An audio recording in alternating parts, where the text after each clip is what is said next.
Bienvenue dans Révèle-toi, le podcast qui te donne des clés pour oser vivre la vie qui te ressemble. Aujourd'hui, j'ai envie de te partager une intuition, une sensation qui m'est arrivée hier matin en me réveillant. J'ai ressenti que il y avait un double mouvement dans celui de oser croire que la vie était belle, oser se construire une vie de rêve, et qu'il y avait donc ce mouvement vers oser croire et que la vie est belle. Et qu'en même temps, en faisant ce mouvement, on prenait aussi conscience de toutes les blessures du passé. J'ai pris quelques notes pour être le plus clair possible dans ces sensations.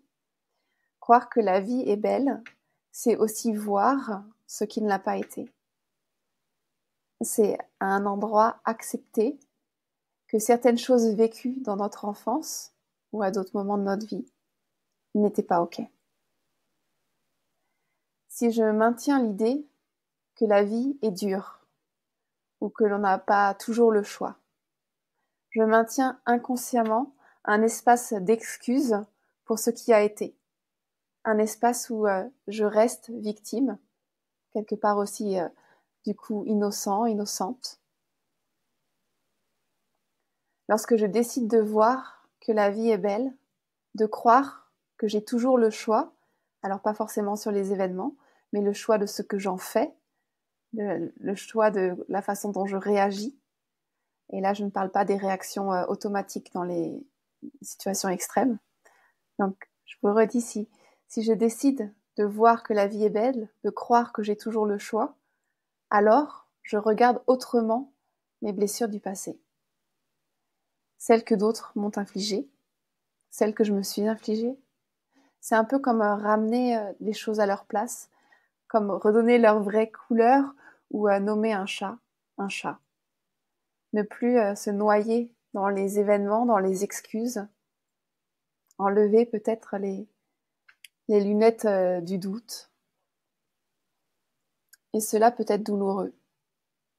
Ça demande de s'offrir, je pense, de la compassion, de la douceur, de prendre un temps pour accueillir toutes les émotions qui arrivent, qui sont là, qui viennent peut-être aussi de ces passés où on n'a pas pu, parce qu'on n'avait pas les moyens, éventuellement pas l'âge ou pas l'environnement qui pouvait accueillir ça.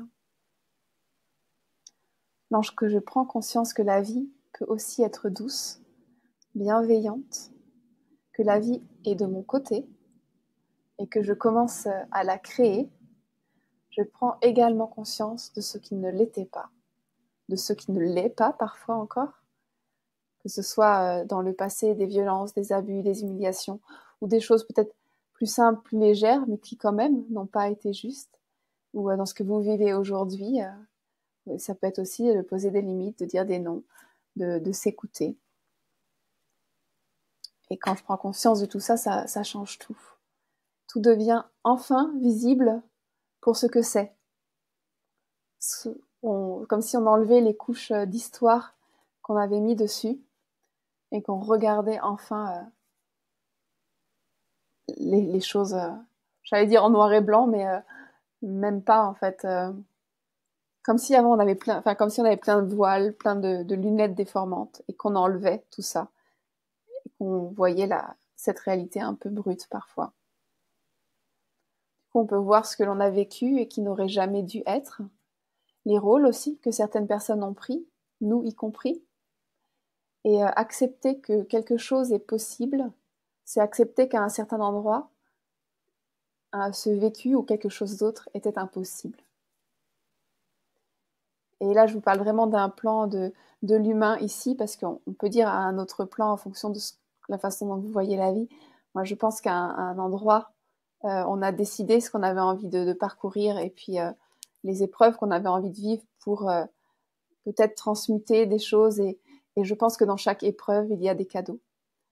Et là, ce que je vous parle vraiment, c'est en tout cas, ce que j'ai envie de toucher, c'est le fait de s'autoriser le beau. Ça permet, ou ça fait voir qu'il y a aussi du moins beau.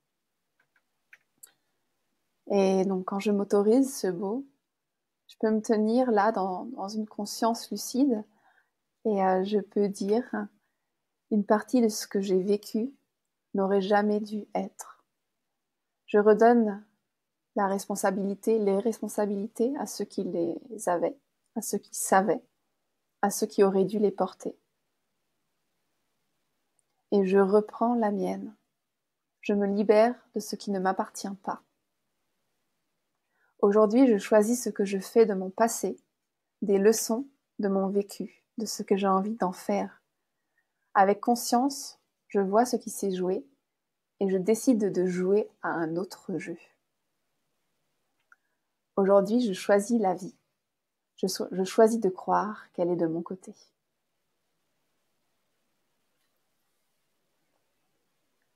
Comment est-ce que vous entendez ce que je vous partage? Qu'est-ce que ça vous fait? Est-ce que c'est quelque chose que vous pouvez entendre? Est-ce qu'il y a quelque chose qui se pose, qui se détend? Est-ce qu'au contraire, ça vous révolte? Ou est-ce que... Moi, j'imagine que si vous êtes arrivé jusqu'à la fin de ce podcast, il y a quelque chose qui a résonné en vous. N'hésitez pas à me partager, ça me fait plaisir à chaque fois de vous lire et d'échanger avec vous.